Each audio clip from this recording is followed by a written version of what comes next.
பெயர் ஆண்டாள், வயது 32, ஜாதி இந்துல, வன்னியர் வகுப்பை சார்ந்தவங்க. ராசி கடகம், நட்சத்திரம் பூச நட்சத்திரம். கல்வி தகுதின்னு பார்த்தோம்னா 10th வரையும் படிச்சிருக்காங்க. வேலை நிலை சொந்தமாக இளநீர் கடை வச்சு நடத்திட்டு வரதா சொல்லியிருக்காங்க.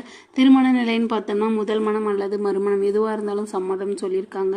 இவங்களுக்கு ஏற்கனவே திருமணம் ஆகி இவங்களுக்கும் இவங்களோட கணவருக்கும் இடையில சில கருத்து வேறுபாடு காரணமாக விவாகரத்து வாங்கிட்டு இவங்க அப்பா அம்மா கூட வசிச்சுட்டு வரதா சொல்லியிருக்காங்க.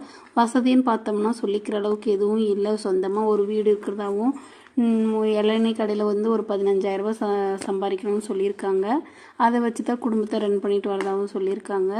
இவங்களோட கையிருப்புன்னு பார்த்தோம்னா ஒரு 5 சவரன் நகையும் ஒரு 1 லட்ச ரூபா பணமும் வச்சுருக்குன்னு சொல்லியிருக்காங்க. இவங்களோட முகவரி நாமக்கல்ல வசிச்சுட்டு வரதா சொல்லியிருக்காங்க. இவங்களோட எதிர்பார்ப்பு என்னென்னா, வரக்கூடிய மணமகன் ஒரு நல்ல குடும்பத்தை சார்ந்தவராக இருக்கணும், ஏதாவது ஒரு சொந்த தொழில் வச்சு ரன் பண்ணிட்டு வரவராக இருக்கணும்னு சொல்லி கேட்டிருக்காங்க. தன்னை கடைசி வரைக்கும் அன்பாகவும் பாதுகாப்பாகவும் பார்த்துக்கக்கூடிய ஒரு மணமகனாக இருக்கணும்னு சொல்லி கேட்டிருக்காங்க. எந்த ஒரு குடிப்பழக்கமும் கெட்ட பழக்கமும் இருக்கக்கூடாது அப்படின்னு சொல்லியிருக்காங்க. இவங்க அப்பா அம்மாவுக்கு இவங்க ஒரே ஒரு பொண்ணு தான். அவங்க அப்பா அம்மா எந்த வேலைக்கும் போகாமல் வீட்டோட கூலி வேலைக்கு தான் போயிட்டுருக்கிறதாகவும் சொல்லியிருக்காங்க. இப்போதைக்கு பொண்ணோட ஃபோட்டோ மறைச்சி போடுங்க, நேரில் கேட்டாக்கில் ஃபோட்டோ கொடுங்கன்னு சொல்லியிருக்காங்க. இந்த மணமகள் உங்களுக்கு பிடிச்சிருந்துச்சுன்னா கீழே உள்ள வாட்ஸ்அப் நம்பரை தொடர்பு.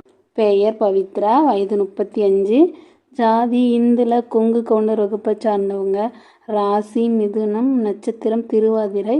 கல்வி தகுதின்னு பார்த்தோம்னா +2 வரையும் படிச்சிருக்காங்க. வேலை நிலை சொந்தமாக போலி கடை வச்சுட்டு இருக்கிறதாவும் மாத வருமானம் 15,000 சம்பாதிக்கிறேன்னு சொல்லியிருக்காங்க. திருமண நிலைன்னு பார்த்தோம்னா இவங்களுக்கு முதல் மனம் அல்லது மறுமணம் எதுவாக இருந்தாலும் சம்மதம் சொல்லியிருக்காங்க. இவங்களுக்கு ஏற்கனவே திருமணம் ஆகி இவங்களோட கணவர் ஒரு விபத்தில் தவறிட்டதாகவும் இப்போ இவங்க பெண் குழந்தையோட தனிமையில் வசிச்சுட்டு வரதா சொல்லியிருக்காங்க. இவங்களுக்கும் இவங்களோட பொண்ணுக்கும் துணை வேணுன்றதுக்காக தான் திருமணம் பண்ணிக்கிறோம் அப்படின்னு சொல்லியிருக்காங்க. இவங்க அப்பா அம்மா யாருமே இல்லை. இவங்களோட சின்ன வயசில் இவங்க அப்பா அம்மாவும் தவறிட்டதாகவும் இவங்களுக்கு ஒரே ஒரு தம்பி தான் இருக்கிறதாகவும் சொல்லியிருக்காங்க. அவங்க தம்பியும் மேரேஜ் ஆகி ஃபேமிலியோடு செட்டில் ஆகிட்டதாகவும் எந்த ஒரு பேச்சுவார்த்தையும் இல்லாமல் தனிமையில் தான் வசிச்சுட்டு வரேன்னு சொல்லியிருக்காங்க. இவங்களோட முகவரின்னு பார்த்தோம்னா பொம்பலாபுரத்தில் வச்சுட்டு வராங்க. இவங்களோட பொண்ணு பார்த்தோம்னா இப்போ 7வது படிக்கிறதாகவும் சொல்லியிருக்காங்க. இவங்களோட எதிர்பார்ப்பு என்னென்னா, வரக்கூடிய மணமகன் தன்னையும் தன்னோட பொண்ணையும் கடைசி வரையும் அன்பாகவும் பாதுகாப்பாகவும் பார்த்துக்கூடியதாக இருக்கணும்னு சொல்லி கேட்டிருக்காங்க. எந்த வேலைக்கும் போகலனாலும் பரவாயில்ல, என் கூட சேர்ந்து கடையை ரன் பண்ணால் போகுதுன்னு சொல்லியிருக்காங்க. இந்த மணமகளை உங்களுக்கு பிடிச்சிருந்துச்சுன்னா கீழே உள்ள வாட்ஸ்அப் நம்பரை தொடர்பு